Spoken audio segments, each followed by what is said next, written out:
In this video, we are going to see how we can edit or expand or basically extend any kind of name ranges that we have already defined.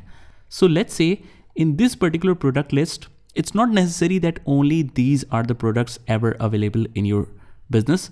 Rather, you might be dealing with other products as well, or you need to add a couple of products every single time or every single month, and then you want to update your search results as well.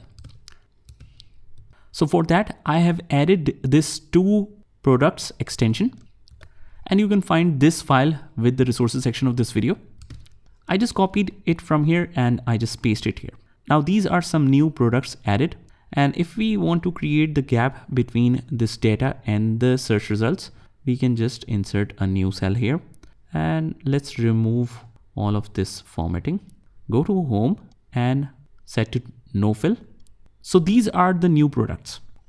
When we try to copy this and write it in the product name, it is unable to find the results. Why is that? Whenever you make any mistake or find any kind of mistakes, what you do is just simply double click to open the formula. And how will you double click this? Just make sure that you are not in the corners, but in the center of the cell. Just double click and we can notice here that the lookup is correctly set, but the product table is set to this point only, and it's not extending it. So that's the problem that we need to resolve, because we don't want to apply the formula in every single cell again and again. It will take a lot of time. And second, it is a lot of effort, especially if you have applied multiple kind of VLOOKUPs, and just you need to reapply this because the data is extended. So we don't need to do this. Now, in order to extend the name ranges, what we need to do is just go to the formulas tab and click on name manager here.